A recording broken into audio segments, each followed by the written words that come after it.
What's going on, guys? Max here, and I'm back with another video. And today I'm going to be talking about why I personally think every single photographer should be using Lightroom.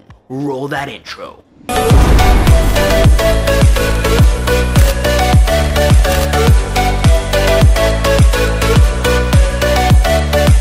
How's it going, guys? Welcome back to another video. Hopefully you guys had an amazing holiday so far. It's been an incredible break. I've worked a little bit, I've had fun, played games, just enjoyed time with family a little bit, just have been having fun creating these videos for you guys, trying to make them better. Personally, I'm hoping the audio is a little bit extra crispy. I've upgraded and I picked up an H1 zoom, which is awesome, so the audio should sound a lot better now, and hopefully it's going to be a little bit more amplified and just better. I also added this nice little lighting just behind me to create a little bit more of that nice contrasty yellowish sort of light, giving more tone to my skin and just creating a more cinematic look. But today we're going to be talking more specifically about photography and why I think Lightroom is one of the most important aspects of being a photographer. Going out there and taking photos is just a small percentage of what actually it means of being a photographer or even a videographer. Going out there, taking that video, taking that picture is just that one little aspect of doing it. Second biggest aspect is coming back home and putting it into like Lightroom, fixing up and editing the video or editing the picture, and either publishing it on YouTube or publishing it on Instagram. The other aspect is printing out your work. So printing out into like a poster or anything like that. Like if you have a nice image that you want to use, for instance, like you took a picture of a landscape, you could also print that out and you could put that onto a nice little frame. You could frame it on your wall, and that's also another aspect of taking photos, framing them. And I'm gonna definitely making a separate video on that. But today we're gonna be talking about the second aspect of photography, which is post-production, and why I think using Lightroom is so important as a photographer, because you want to make sure that you have the best possible image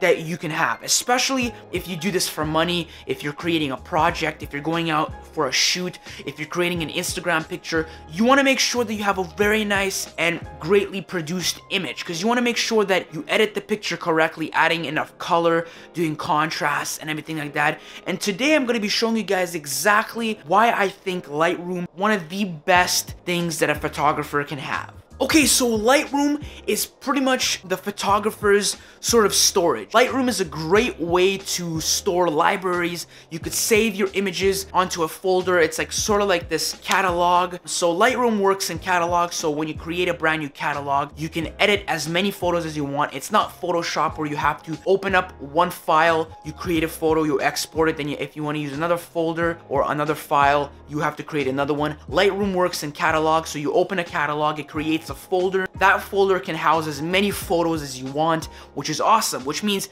you can, if you have a folder of pictures that you took for a wedding, for instance, if there was a specific place where you took an image of the bride and the maid right in front of like a river, you have a specific amount of pictures, you can open up that folder and you could fix it up in Lightroom. So you could put all of the edits throughout all of the photos, and instead of having to do it on Photoshop where you have to export it and creating a brand new file every single time, you can go through every single photo and then export pretty much that folder. So you don't have to worry about creating new catalogs or new folders for when you're doing each picture. You could fix up a whole folder filled with pictures, and then you can export it. So it's a much faster, a much more organized way of creating photos. But obviously Photoshop is like that place where if you want to enhance your photos by adding an extra thing, if you want to add like a moon or a sun in front of your image, those things are possible. You could do that, and you need to use Photoshop for that. So Lightroom isn't meant to enhance and add things into the image or take away things out of the image. Lightroom is just that great place to organize your photos and just pretty much manipulate the colors, the contrast, and everything like that. And it's very important to start using Lightroom to produce your images. So today, not only am I going to show you guys how to use Lightroom, how to manipulate colors, exactly how all of that all of the settings in Lightroom work and exactly how to export, what catalogs are, how to open them, how to make a cinematic image. I'm also going to show you guys how I crop my images for Instagram. And also, if you guys want to know more in depth of camera settings, how to take unique photos, or anything else like that, I also have these videos already done for you guys. Click this little bell up here, the icon. It's gonna send you guys to those videos. I have camera settings videos. I also have a video of how to take unique photos. So before you do this, maybe figure out and go out there and shoot some amazing cinematic photos. Just go out there, create something unique. Come back to this video and watch it again, and I'll show you exactly step by step of how to take a regular nice photo and make it a step further. Let's head onto the computer and let's do that. Okay, dive straight into it. Okay, we're at the computer now. Let's head into Lightroom. So open up Lightroom. That's the first thing you guys want to do, is open up Lightroom, go to File, go to New Catalog, and like I said, Catalog is pretty much the folder that holds all of your sort of picture files. So if you create a catalog, it's gonna hold a folder filled with different pictures. So you can have 100 pictures to 1,000 pictures, doesn't matter. A catalog just holds all those pictures that you want to edit together. So it's kind of like a storage site. So let's create the catalog. Let's call it Instagram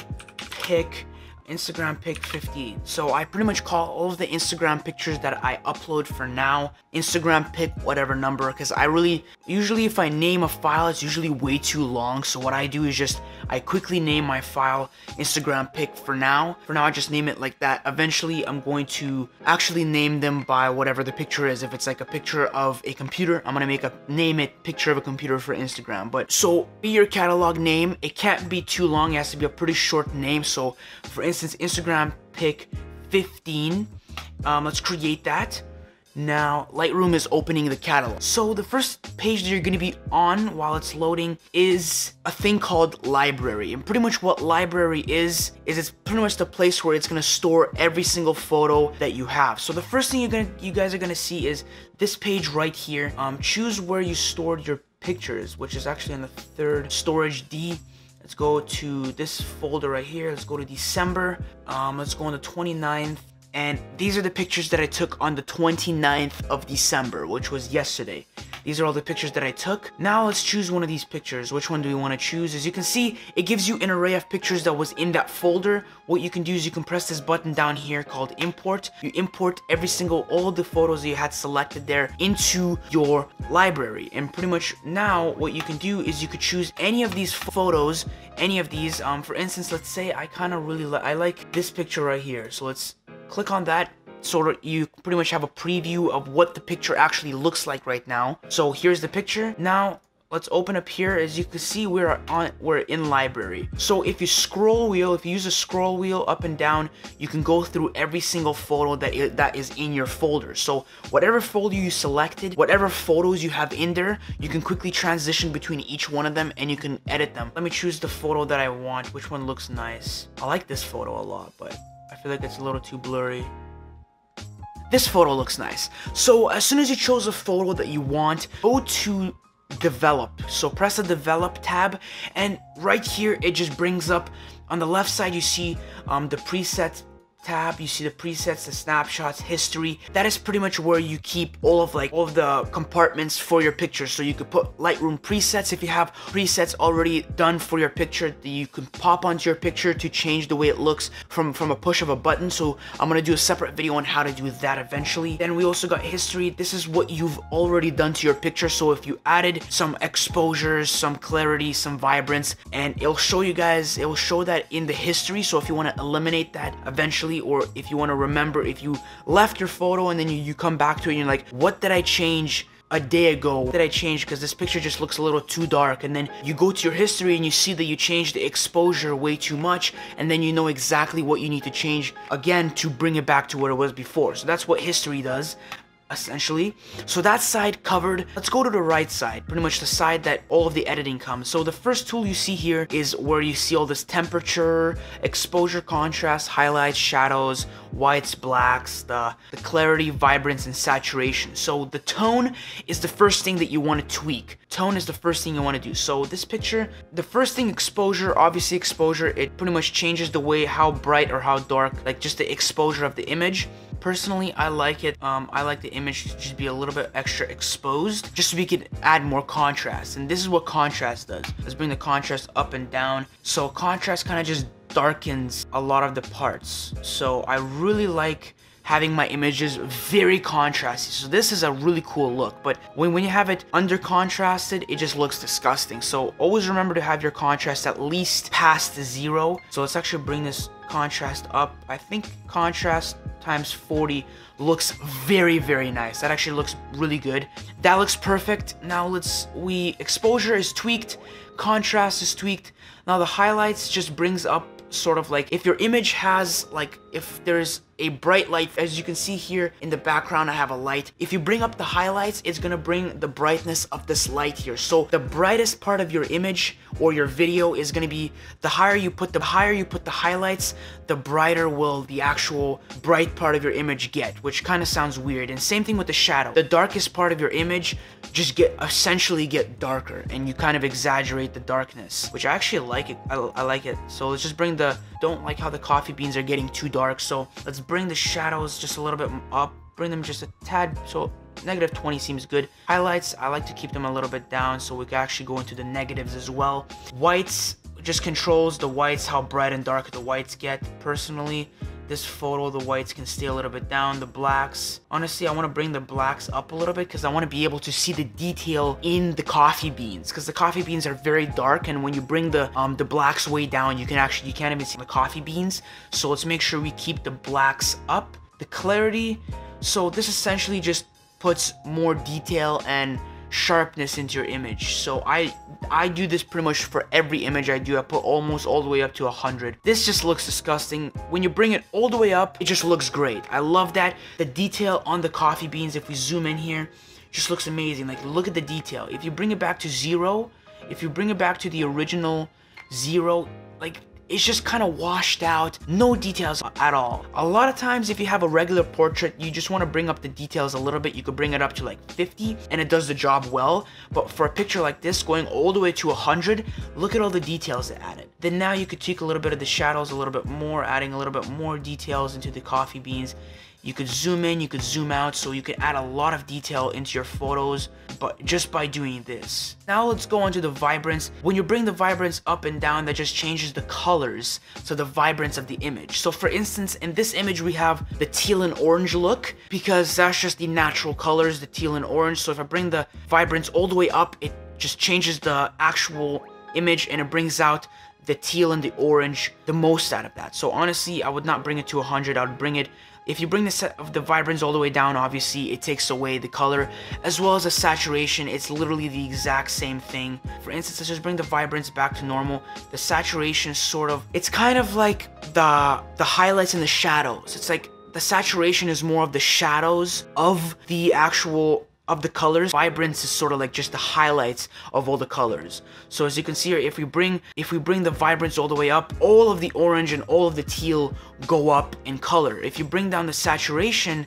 all of the shadows and just the whole thing in general just loses its color. So the saturation controls the shadows of the color, and the vibrance just control the main colors. Here is the HSL tab, as you can see here. What the HSL tab is it controls every single color of whatever your image has. So you can control all of the reds in your thing. So for instance, if we want to control how orange or how yellow this orange fringing looks, if we bring the orange all the way down, as you can see, it turns everything that was orange a lot more red. If I bring it the other way, it turns it a lot more yellow, and that's awesome. So if you want to control only the yellow parts of your image, you can easily do that. Let's just say this is the final project, this is the final image that we've done. Let's go to library. We can easily, every time I go through every single image here, every time we go to the image we've edited, it's already done and complete, so we don't have to worry about saving it and exporting it and then having to choose another photo. We've created this photo, now we could go back to library and we can choose a different photo. So if I really like this photo, we could press the develop tab and we can edit this photo. And this is